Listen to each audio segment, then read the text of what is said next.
పేదవాని కడుపు నింపడమే కాంగ్రెస్ ప్రభుత్వ లక్ష్యమని కంటోన్మెంట్ ఎమ్మెల్యే శ్రీ గణేష్ అన్నారు. తెలంగాణ ప్రభుత్వం ప్రతిష్టాత్మకంగా ప్రవేశపెట్టిన ఇందిరమ్మ క్యాంటీన్ల అల్పాహార కార్యక్రమాన్ని రెజిమెంటల్ బజార్లోని మదర్ తెరిసా విగ్రహం వద్ద ఏర్పాటు చేసిన క్యాంటీన్ లో ఎమ్మెల్యే శ్రీ గణేష్ ప్రారంభించారు.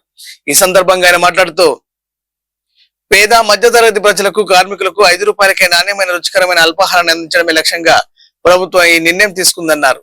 మదర్ తెరిసా చూపిన సేవా మార్గంలో ప్రజా సంక్షేమమే ధ్యేయంగా రేవంత్ రెడ్డి ప్రభుత్వం ముందుకు సాగుతుందని ఎమ్మెల్యే శ్రీ గణేష్ పేర్కొన్నారు.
ఏమరా టైంకి రారా మీరు? ఏమొచ్చిన ప్రోగ్రామ్ 9:30కి 8:30కి ఉండాలి.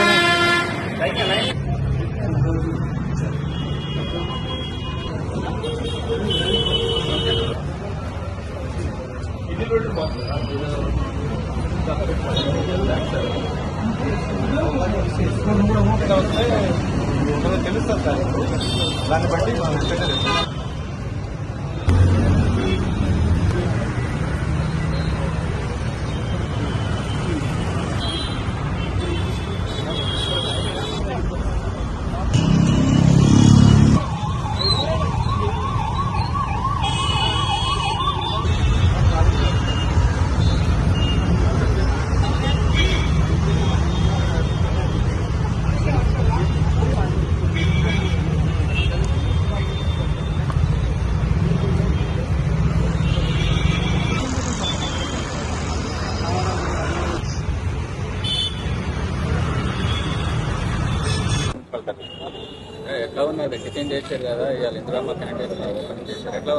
చాలా రుచిగా ఉంది, చాలా క్వాలిటీ ఉంది. ఎందుకంటే ఇది హరే రామ హరే కృష్ణ వాళ్ళకి ఫౌండేషన్ వాళ్ళకి ఎంఎంసి వాళ్ళు మామూలుగానే సిటీ మొత్తంలో ఎవరు చేసినా కూడా వారికే కాంట్రాక్ట్ ఇచ్చారు కాబట్టి వారు నాణ్యత గల్లా రుచి గల్లా మళ్ళా మంచి హెల్తీగా ఉండే బ్రేక్ఫాస్ట్ ఏర్పాటు చేశారు.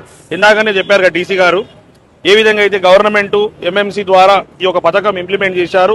ఎవ్వరు కూడా పేదవాళ్ళు, విద్యార్థులు, కూలీలు కావచ్చు, కార్మికులు కావచ్చు, ఇక ఆటో డ్రైవర్స్ కావచ్చు, ఎవరైనా పొద్దున పూట ఇక్కడ ఆకలితోటి ఎవరు ఉండొద్దు, అందరూ కడుపు నిండా తిని సంతోషంగా ఆరోగ్యంగా ఉండాలనే ఒక ఆలోచన గౌరవ ముఖ్యమంత్రి రేవంత్ రెడ్డి గారిది, ఇన్ఛార్జ్ మినిస్టర్ అయిన పొన్నం ప్రభాకర్ గారిది వారు ఇంప్లిమెంట్ చేశారు. ఏ విధంగా అయితే మనకు తెలుసు స్కూళ్ళలో కాలేజీలలో కూడా మధ్యాహ్నం పొద్దున కూడా బ్రేక్ఫాస్ట్ లంచ్ ఇచ్చారు. అదే మాదిరిగా ఎవ్వరు కూడా పేదవాళ్ళు అన్న వాళ్ళు అన్నము లేకుండా బాధపడవద్దు, అందరికీ మంచి రుచిగల భోజనం బ్రేక్ఫాస్ట్ పెట్టాలని ఒక మంచి ఆలోచనతోటి 5 రకాలతోటి ఈ యొక్క బ్రేక్ఫాస్ట్ స్కీమ్ ఉంది. రోజు 2 నుంచి 3 వెరైటీస్ పెడుతున్నారు.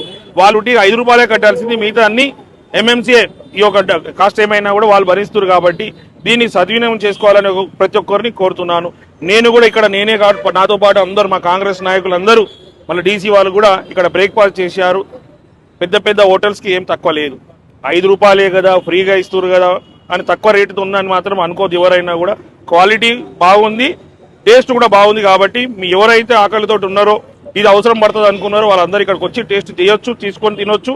ఎందుకంటే నేను కూడా చాలా సార్లు కూడా ఇప్పుడు 1-2 సార్లు కూడా మళ్ళీ వేసుకొని తినాల్సి వచ్చింది. ఏంటంటే మంచి చట్నీ, మంచి సాంబార్, మంచి మిల్లెట్ ఇడ్లీ, ఉత్తప్ప కూడా పెట్టడం, దాంతోపాటు పొంగల్ ఇవ్వడం, ఉప్మా కూడా పెట్టడం, పూరీలు కూడా ఇన్ని వెరైటీస్ అంటే ఈ రోజు పెట్టడం.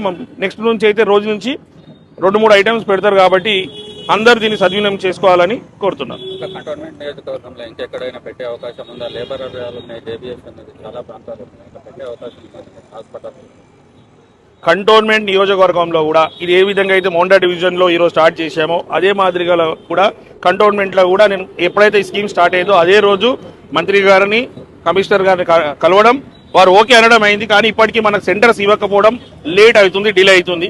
ఇప్పుడు ఖచ్చితంగా అది కూడా వాళ్ళని ఫాలోఅప్ చేసి ఏ విధంగా అయితే క్యాంటీన్లు డిలే అవుతుందో యూపీఎస్సీ కూడా డిలే అవుతుంది. మన దగ్గర 6 కోట్ల రూపాయలతోటి యూపీఎస్సీ కూడా శాంక్షన్ అయి ఉంది. అది కూడా వాళ్ళు మనకు జాగా ఇవ్వకుండా అది కూడా అయింది. లైబ్రరీలు కూడా ఆగింది. ప్రతిదీ కంటోన్మెంట్ తోటి ముడి ఉంది కాబట్టి ఆ కేంద్రం నుంచి మనకు ఎన్ఓసీలు రావాలి కాబట్టి డిలే అవుతుంది. దాన్ని కూడా తొందరగానే క్లియర్ చేసి కంటోన్మెంట్లో కూడా ఈ స్కీమ్ ఇంప్లిమెంట్ అవుతాడు చూస్తారు.